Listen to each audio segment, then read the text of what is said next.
Yeti Radio, le talk show.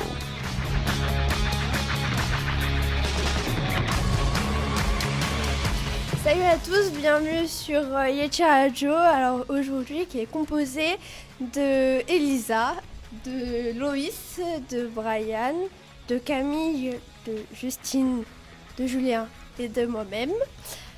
Donc j'espère que vous allez bien, parce que nous on va très bien. On va commencer l'émission par Camille qui va nous parler d'un livre qui s'appelle, je ne sais pas comment. Transgenius 2032, écrit par Xavier Bascourt et aussi dessiné par lui parce qu'au départ c'était un dessinateur. Donc alors ça parle d'une fille catelaine mais aussi surnommée Cat ou Ergue Marine. Et c'est avec un pigeon voyageur qu'elle va écrire à son ami qui est emporté l'année d'avant par la maladie. Donc ça veut dire en fait qu'elle va écrire à une amie qui est morte. Donc là j'ai pas trop pigé pourquoi, mais c'est comme ça. Donc elle espère ainsi soulager son cœur et évidemment le pigeon va revenir avec un message signé de son ami. Alors là j'ai pas compris vraiment, mais du coup elle qui habite à Paris, elle va partir en Cévennes avec ses amis, avec son ami Dominique. Alors Dominique est un nom de fille, mais c'est un garçon, parce que moi non plus je n'ai pas très bien compris. Et elle va partir en Cévennes, donc ici, dans le coin, et elle va faire une grande expédition pour savoir où se trouve cette fille qui est en vérité son amie ou peut-être pas. Alors si vous voulez le retrouver, c'est avec édition Faucon Rouge. Donc il doit être sur www.lefauconrouge.fr. Il est à 16,50 €. Et il y en a un deuxième, mais qui n'est pas... qui est du même thème, donc avec les mêmes personnages, sauf que ça n'a rien à voir avec la première histoire. Et c'est... Excusez-moi, je cherche. Diversion, et c'est un peu pareil. Et donc cet écrivain a écrit plein d'autres livres.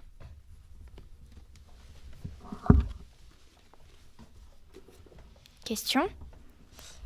Alors personnellement, moi je n'ai pas. Je sais pas s'il y en a qui en ont. Non. J'ai vu vite fait, quand tu l'as bougé un peu ton livre, qu'il y avait une pour Camille. Oui, c'est que je l'ai fait dédicacer parce que je l'ai acheté au Festival de la BD à la Cancun. Ah, ok. D'accord. Donc merci, nous n'avons pas de questions, mais si vous avez des questions, n'hésitez pas à les poser, parce que vous avez une case commentaire.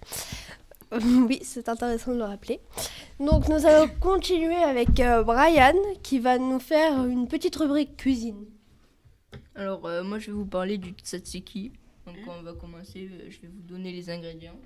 Donc il faut un concombre, un yaourt grec, un bouquet de menthe et de coriandre, de l'ail, de l'huile d'olive, du sel et du poivre. Ça c'est que pour 2 personnes, donc après on double à chaque fois pour si on veut faire 4 personnes. Tout ça. Donc on va commencer d'abord par éplucher le concombre, râpez-le et placez-le dans une passoire et laissez-le s'égoutter pendant 1 minute. En 2, on va laver, sécher et effeuiller les herbes. Ensuite, on les hachera finement. En 3, mettez le concombre dans un saladier, ajoutez l'ail écrasé, la menthe, la coriandre finement hachée, le yaourt, l'huile, du sel et du poivre, mélangez et placez au frais au moins 1 heure. Savourez avec du pain grec et servez. Voilà. C'est tout simple et c'est très très bon. Et c'est super bon pour l'apéro, ça, non ? Ouais, pour l'apéro ou l'entrée. D'accord. Bon, je crois que j'en fais ce soir. Moi. Alors moi j'ai découvert un truc pour couper les herbes, c'est un truc qui s'achète maintenant, c'est 3 lames dans un petit pot et en fait ça fonctionne avec la force humaine, c'est comme les trucs pour les... Non, les... non, oui, aussi ça, et ou les... Pour faire démarrer pour couper les arbres là, je sais plus comment ça... les tronçonneuses, et du coup vous tirez et ça coupe en même temps les herbes, et ça marche hyper bien en fait. Ok, bon, merci pour cette magnifique rubrique, Brian. Nous allons continuer avec Elisa qui va nous parler des trophées UNFP des Ligue 1 et Ligue 2 Foot qui encore. ont été décernés ce dimanche à Paris, donc du foot. Foot. Donc ce dimanche à Paris, il y a eu les trophées. Alors on va parler déjà de Ligue 1. Alors le meilleur joueur de Ligue 1 cette saison, c'est Neymar qui joue au Paris Saint-Germain. Le meilleur gardien, c'est Steph Mandanda qui joue à Marseille. Le meilleur espoir, c'est Kylian Mbappé. Le meilleur entraîneur, c'est Unai Emery, qui est l'entraîneur de Paris Saint-Germain. Et le meilleur joueur français à l'étranger, c'est N'Golo Kanté qui joue à Chelsea. Alors, il nous propose une équipe type. Alors, l'équipe type de cette saison, c'est Mandanda, Alves, Marquinhos, Thiago Silva, Mendy, Gustavo, Verratti, Fekir, Mbappé, Cavani et Neymar. Donc, c'est quand même une très belle équipe. Maintenant, on va passer à la Ligue 2. Alors, meilleur joueur de Ligue 2, c'est Thiago Rigonato Rodriguez, joueur de Reims. Oui, de Reims. Meilleur gardien, c'est Paul Bernardoni, il joue à Clermont. Oui. Meilleur entraîneur, c'est David Guillon, qui joue à Reims. Alors, l'équipe type de Ligue 2, c'est Bernardoni, Alphonse, Janvier, Adel Hamid, Le Goff, Filipotto, Savanier, Rigonato Rodriguez, Bozok, Alioui et Chavaria. Et il y a aussi des derniers trophées qui sont attribués à la DF féminine. Donc en gros c'est la Ligue 1 pour les filles. Et la meilleure joueuse c'est Marozane qui joue à Lyon, que j'aime beaucoup. Et la meilleure espoir c'est Marie-Antoinette Katoto qui joue à Paris Saint-Germain. Et sinon ils font pas d'équipe type pour les filles. Alors, Voilà. oui, si tu voulais dire des questions, c'est pour ça. Oui, avez-vous des questions? Ok, alors moi dans les joueurs de Ligue 2, tous les joueurs de Ligue 1 que tu as dit, je les connais. Les joueurs de Ligue 2, je ne connais pas tous, c'est vrai, mais j'en ai deux que je connais et que j'aime bien en plus. C'est Philippe Otto qui joue à Auxerre, si je dis pas n'importe quoi. Je sais pas. Oui, enfin moi j'ai eu Sam qui joue à Auxerre et il est bon, oui, c'est vrai. Bozok, ça va. J'arrive pas à le dire, Bozok, Bozok, c'est ça? Bozok, Voilà, j'arrive pas très bien à le dire, mais il joue à Nîmes, Oui. voilà. Et donc, c'est vrai qu'il est pas mal. Et donc, franchement, moi, juste en revenant pour le truc de l'équipe de la Ligue 1, l'équipe type de Ligue 1, il y en a qui ne méritent pas, franchement, comme trop de joueurs de Paris, alors que ça devrait être Oui. un peu plus de joueurs. Par exemple, je vais dire au hasard, peut-être que tout le monde ne connaît pas, je vais dire Dimitri Payet. Et donc, Il y a il quand, mérite, par exemple, il y la a- place de Verratti qui s'est blessé. Donc, il y a quand même 7 joueurs du Paris Saint-Germain sur 11. Hein. Voilà, d'accord. C'est un peu beaucoup. C'est quand même pas mal. Et si tu pourras, alors, c'est pas une obligation, mais si tu pourras faire avec la PPL, genre Première Ligue. Si tu peux pour la semaine prochaine. Tu pourras le faire toi aussi. Ouais, non, moi je. Oui, j'essaierai de faire ça. Sans te donner des ordres, bien sûr. Je comprends. Ok, bon, c'était très intéressant. Personnellement, le foot, je connais pas trop. Voilà, en plus, c'est vrai. Donc, nous allons continuer avec une rubrique. What? J'ai pas très bien compris. Oui, c'est ça. Qui va nous parler. Ah, donc, avec Justine, Loïs, Oriane et donc moi. Bon, j'ai pas compris, c'est pas grave. Non, c'est moi qui va commencer et après c'est Justine et parce qu'on va faire un débat après pour le voyage et tout. D'accord. Donc, D'accord. alors déjà, je vais vous parler des pyramides historiques. Alors pour vous, je pense que vous connaissez que celle d'Égypte. Ouais. Genre Gizeh et tout. Je resterai que je me rappelle plus trop les pyramides. Pour vous, c'est les plus grandes, les plus grosses, les plus merveilleuses, voilà. Mais sachez que blablabla, voilà. Il y en a plein d'autres qui sont découverts ou c'est des légendes ou des trucs comme ça. Et je vais vous faire part de toutes ces pyramides. Alors déjà, on va commencer par Kabushia. Bon, les prénoms, hein, c'est... J'allais dire une expression, mais je me rappelle plus comment on la tire. Tirer des ânes, je sais pas comment tirer par les cheveux, voilà. Et donc, bon, c'est un peu tiré par les cheveux, comme vous venez de me l'apprendre. Donc, Kabushia, en dessous de l'Égypte. Alors, c'est pas pareil que l'Égypte. Le Nil traverse l'Égypte. Et c'est pas que pour l'Égypte, c'est aussi pour plein de vie. Alors, donc, du coup, c'est l'ancienne capitale qui était puissante sous le nom de Méroé. En gros, c'était, il y en a quelques-unes. Il y a le temple, c'est des cités royales, des commerces. Ça a été découvert il y a longtemps, mais on n'a pas tant parlé que ça. Donc, il y en a quelques-unes de pyramides. Et en gros, c'était une capitale puissante et elle a arrêté de marcher. On ne sait pas trop qui c'est qui les a construits encore, si c'est vraiment le peuple, parce que c'était tellement puissant que c'était majestueux, mais malheureusement, tout qui est un peu en débris. Et que, du coup, avec le sable, ça a un peu recouvert les choses et tout. Alors, je vais vous passer à...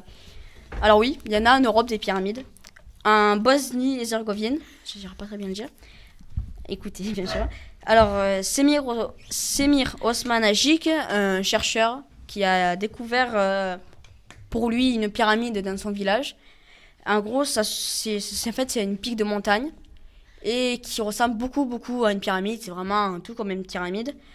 Donc, on ne savait pas encore si c'était des pyramides ou c'était juste une montagne qui avait cette forme-là. Donc, ils ont appelé des chercheurs et tout, des géologues et tout pour vraiment chercher. Donc, oui, tout le monde était là, les internautes et tout, la télé. Et au final, quand ils ont appris que c'était juste une montagne qui était vraiment formée comme ça, vraiment comme une pyramide, ils sont tous partis. Mais la CAM continue à faire des trucs comme ça sur plein d'autres sites, dont La Réunion et aux îles Canaries. Et donc, c'est fou du coup. Et faut se dire que grâce à lui, la Bosnie-Herzégovine, quand ils viennent dans ce village, ils auront des porte-clés. C'est devenu un monument genre, connu, alors que c'est pas si connu que ça. Non, c'est assez incroyable, hein, moi je trouve. C'est juste des trucs comme ça. Alors là, vas-y. J'ai pas compris. C'était une pyramide ou c'était pas une pyramide? Non, c'est pas une pyramide, mais c'était une montagne qui avait beaucoup une forme d'une pyramide, mais ils ont fait des recherches et tout, ils ont trouvé que non, c'était pas. C'était une montagne. C'était une montagne, voilà, qui avait l'air du coup, voilà, une pyramide. Alors là, on fait le tour du monde carrément. Bon, tous les pays que je vais vous dire, on va faire le tour du monde, ça c'est sûr. On va aller au Mexique, à Soa. Alors, c'est une grande pyramide que l'on connaît quand même, qui fait 450 mètres de côté, alors plus grande que Gizeh, mais c'est pas c'est plus gros, pas plus grand, parce que la plus grande c'est Gizeh, et après il y a des légendes et tout, mais voilà, c'est la plus grosse, sinon en largeur. Et alors, celle-là, c'est comment vous dire, c'est très difficile à vous dire. Elle est connue et il n'y a pas beaucoup de choses à dire sur celle-là. Allez faire des recherches parce que sur celle-là, j'ai pas trop travaillé. C'est surtout sur les autres que je travaillais. Mais après, près du Mexique, il y a aussi le site de Tihuaca, tiré par les jeux justement, qui est très connu avec des pyramides, avec les pyramides du sud et de la Lune. Oui. Et tu connais ? Oui, on a étudié en espagnol. Ah. Et donc voilà. Et c'est bon, ça, elles sont connues et tout. Mais celle que je vous disais, du coup, avant, celle qui avait 400 mètres de côté, elle a été un peu recouverte par l'herbe et tout. Mais on sait que c'est la plus grosse en largeur pour l'instant. Et donc, du coup, à Xi'an, je sais pas si vous connaissez, en Asie, le mausolée le mausolée Queen, c'est, pour faire bref, c'est une grande pyramide où dedans, il y a attendez, j'ai noté, l'armée de 8000 soldats de l'empereur. Pourquoi vous rigolez? Parce que c'est trop lent, c'est ça? Désolé. Ou abri de tombeau de Qin Shi Huang, qui est très connu et qui est accessible au public. Mais sinon, celle-là, c'est la plus connue en Asie, mais comme je vais vous dire la dernière, il paraît qu'il y a une légende qui raconte qui fait longtemps que ça raconte, qu'il y a eu une pyramide blanche avec des cristaux diamants dessus et tout, qui fait 300 mètres de haut et on n'a toujours pas trouvé, bien sûr. Et donc, du coup, ça serait la plus grosse et tout. Et donc, d'après les légendes, ça serait comme ça, mais pour l'instant, on n'a toujours pas trouvé. Ils vont la démolir quand ils l'auront trouvée pour prendre les diamants. Non, c'est une mauvaise idée, ça. Parce que Ça se trouverait où, du coup? en Chine. Et par contre, où, je sais pas. Et donc, il y a eu des recherches et tout sur ça. Ok, vous savez ce qu'on va faire l'année prochaine, donc pas en Chine. Moi, c'est pas une question. C'est en ce moment, ils ont découvert en Égypte qu'ils pensent avoir découvert la pyramide où il y a la tombe de Cléopâtre à l'intérieur. À la base, c'est une amatrice de pyramides qui est allée là-dedans et elle a beaucoup fait recherches et elle avait dit elle a pensé qu'il y avait beaucoup de ressemblances entre la pyramide de Cléopâtre. Et après, il y a des gens qui pensaient que c'était faux. Et après, il y en a qui sont quand même intéressés et qui sont allés voir et ils pensent avoir retrouvé la tombe de Cléopâtre et la pyramide de Cléopâtre. J'aime bien parce qu'elle a dit le mot amatrice. Alors, je sais pas si c'est amatrice découvert par hasard ou si c'est amatrice qui voulait faire une grande expédition. Une amatrice, quoi. Elle est pas très Une bien amatrice, elle adorait les pyramides Elle adore et faire ça, mais... elle s'est dit qu'elle aimerait bien voir elle aimerait bien... Elle aurait pu se tuer. Elle aurait pu se tuer, mais elle s'est pas tuée. Non, mais il faut savoir déjà qu'on a trouvé déjà le tombeau de Toutankhamon. Oui. Ça c'est bon. Mais bon, après, il y a encore plein de légendes comme quoi c'est pas les Égyptiens qui auraient construit les pyramides de Gizeh. Il y en a plein, ça fait encore polémique sur ça. Et ce que je vous disais tout à l'heure sur le monsieur là qui découvrait les pyramides en Bosnie-Herzégovine, j'arrive pas à le dire. Il en a trouvé d'autres aux îles Canaries et à Mayotte. Et en gros, c'est juste un enchaînement de pyramides. Et la légende encore raconte que c'est pas sûr que ça serait des gens qui naviguaient, qu'à chaque fois qu'ils iraient dans des îles où ils découvraient, ils feraient des pyramides comme ça et tout. Voilà. Bon, merci Loïs, c'était très intéressant, un petit cours d'histoire géo, c'était très bien. Donc maintenant, on va parler avec Justine et moi-même donc du voyage que nous allons faire en Espagne. Donc on va partir du 28 mai au 3 juin. Donc on a... Donc il n'y a pas radio. Non, il n'y a pas radio malheureusement, ça va être dommage. On pourra interroger des gens en Espagne. Oui, on pourra faire un... Je sais plus. Donc vous savez parler l'espagnol. Oui, cher moi, auditeur, vous inquiétez parce pas. que moi-même, je n'y comprends rien. Ne vous inquiétez pas, moi je suis là pour ça. Bon, alors je propose, j'ai une toute petite idée. Je propose qu'on fasse un petit débat sur le voyage. Ça peut être intéressant. C'est ce que j'ai dit. Oui, mais bon, voilà. Donc, Est-ce que le voyage est bien? Alors, le voyage, juste, il va se faire à Santander, c'est à côté de Bilbao, voilà, au nord de l'Espagne. À 10 heures d'ici, donc... non, 12 heures. 12... 11 heures. 10, voilà, entre 10 et 12 heures de voyage, avec des pauses normalement toutes les 2 heures. Donc je sais pas si les pauses sont y compris. Donc vous voyez bien qu'on va un peu s'ennuyer dans le bus, mais à part ça, tout va bien. Ah oui, et on part à minuit, donc... Non, 23h30. Voilà, elle y va précisément. Je connais toutes les horaires du voyage. On va avoir des têtes hallucinantes. Je vous avais dit, vas-y. Alors moi je pense qu'on va commencer par qui est pour les activités qu'on va faire et qui est contre. Par exemple, moi je vous dis, je suis pour toutes les activités qu'on va faire, sauf la randonnée quoi. Non, si, mais C'est long. c'est le meilleur la randonnée. Très bien. Est-ce que vous êtes d'accord d'avoir un carnet de voyage? Non, je Non, pas du tout. Mais pas du tout. En fait, c'est que peut-être un carnet de voyage, c'est bien, mais noté par les professeurs, C'est encore plus pire. Encore plus pire, il a raison, voilà. Pas pupitre. Hein. Quel bon public. De quoi? Cette expression, cette blague est tirée par les cheveux. C'est vrai. Bon, donc, on va faire... je connais que le planning du 3e jour. Que le 3e. En fait, Que le 3e. on va déjeune, faire on une- s'amuse et on dort. Non, moi je On connais. va faire une visite guidée de la ville le matin. Oui. Avec quelqu'un qui parle français. Et l'après-midi, on va être en jeu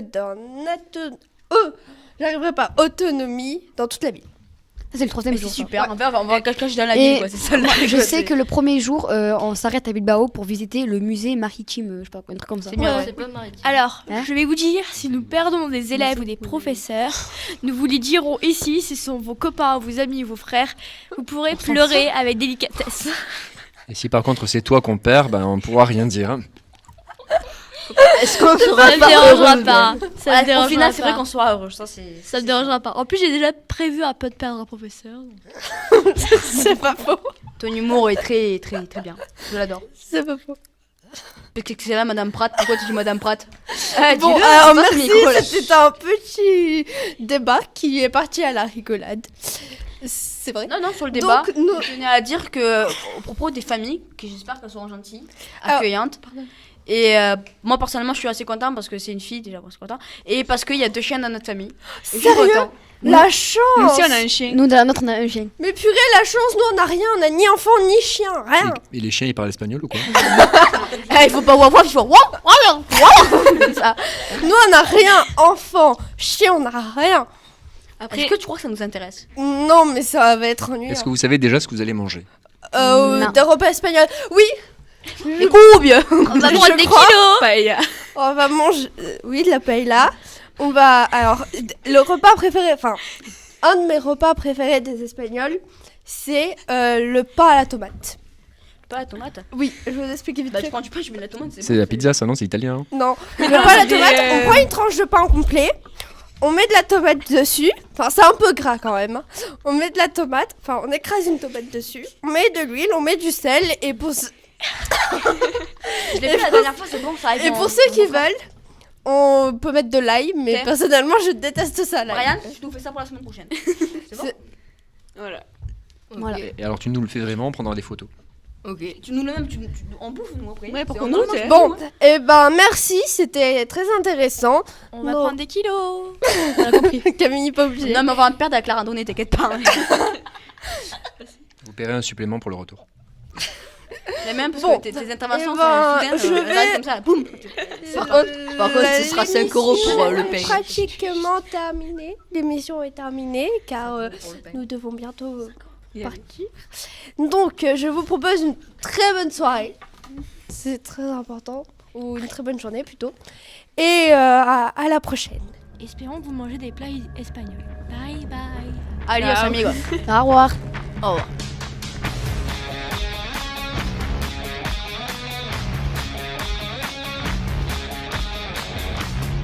Yeti Radio, le talk show.